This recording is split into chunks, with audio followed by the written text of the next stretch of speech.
नमस्ते बच्चों, BA second year की क्लास में आपका हार्दिक स्वागत है। हम मूल अधिकारों पे चर्चा कर रहे थे। आज हम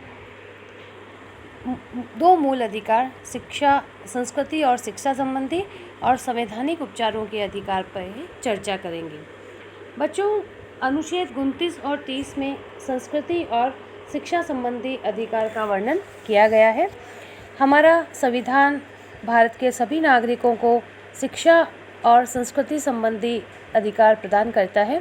अनुच्छेद 29 के अनुसार नागरिकों के प्रत्येक वर्ग को अपनी भाषा, लिपि या संस्कृति सुरक्षित रखने का पूर्ण अधिकार प्राप्त है।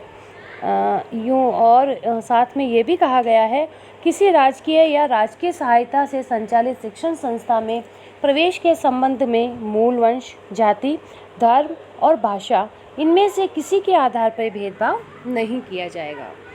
अनुच्छेद 30 धर्म या भाषा पर आधारित सभी अल्पसंख्यक वर्ग को अपनी रुचि की शैक्षणिक संस्थाओं की स्थापना और प्रशासन का अधिकार देता है। साथ ही ये भी व्यवस्था की गई है कि शिक्षण संस्थाओं को अनुदान देने पे राज्य, धर्म या भाषा के आधार पर भेदभाव नहीं करेगा।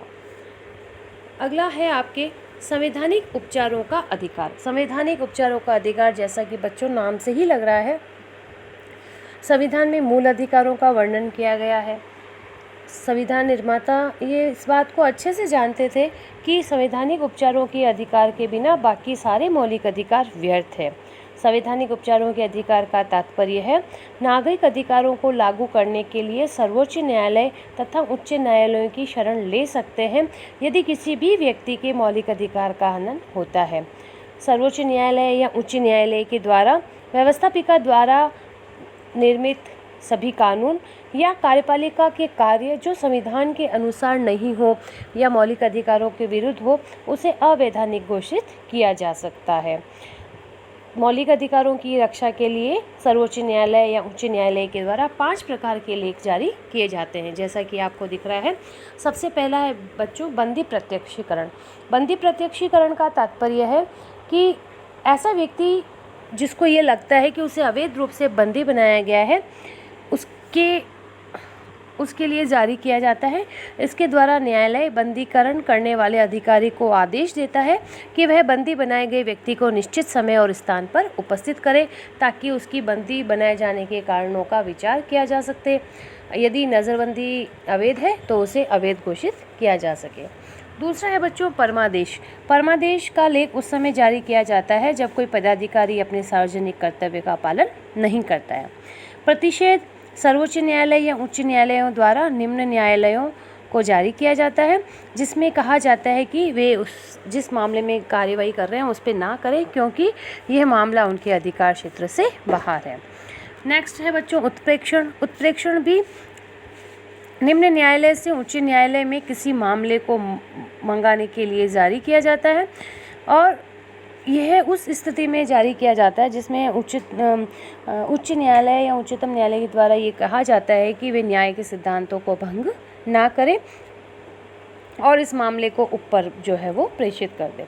अधिकार पुच्छा, जब कोई व्यक्ति ऐसे पदाधिकारी के रूप में कार्य करता है जिसके रूप में कार्य करने का उसे वैधानिक अधिकार नहीं है, तो न्यायालय अधिकार पुच्छा के द्वारा उस व्यक्ति से पूछता है कि वह किस आधार पर इस पद पर कार्य कर रहा है। ये बच्चों आपके 6 मौलिक अधिकार हो गए। अब मैंने आपको पहले भी कहा था कि मूल संविधान में हमें संपत्ति का अधिकार प्रदान किया गया था, लेकिन 44वें संविधान संशोधन के द्वारा संपत्ति के अधिकार को समाप्त कर दिया गया। अब वह मौलिक अधिकार नहीं है वरन मात्र एक कानूनी अधिकार बनकर रह गया है। अब हमने बच्चों सारे मौलिक अधिकार किए।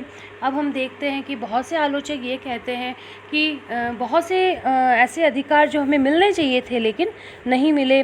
प्रमुख अधिकारों को मौलिक अधिकारों के रूप में संविधान के द्वारा हमें प्रदान नहीं किया गया, जैसे काम करने का अधिकार, राज्य से सहायता प्राप्त करने का अधिकार।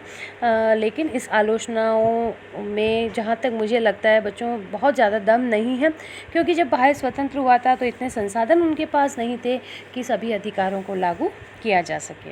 दूसरे जो आलोचक ये कहते हैं कि बहुत ज़्यादा मौलिक अधिकारों पे प्रतिबंध लगा दिए गए हैं। जैसे हमने स्वतंत्रता के अधिकार देखे थे बच्चों, तो उस पे हर पे युक्त प्रतिबंध लगे हुए थे। लेकिन यहाँ भी हमें ध्यान रखना है बच्चों कि राष्ट्र की सुरक्षा सबसे अधिक महत्वपूर्ण है। हम राष्ट्र हैं तो हम हैं, अगर राष्ट्र ही सुरक्षित नहीं है तो फिर स्वतंत्रता और अधिकारों की क्या उपयोगिता।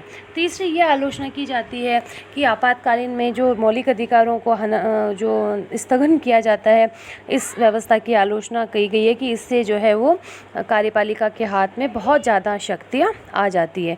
लेकिन बच्चों, राष्ट्रीय सुरक्षा बहुत अधिक आवश्यक है और इसके लिए अगर राष्ट्रीय सुरक्षा के लिए आवश्यक है तो अधिकारों पे प्रतिबंध लगाया जा सकता है, और वो भी युक्त प्रतिबंध लगाया जाता है। तो इन आलोचनाओं में कोई दम नहीं है। मौलिक अधिकार हमारी व्यक्तित्व के विकास के लिए बनाए गए हैं और मानवीय स्वतंत्रता और अधिकारों की रक्षा के लिए स्वयं व्यक्तियों को ही सजग रहना पड़ेगा। धन्यवाद।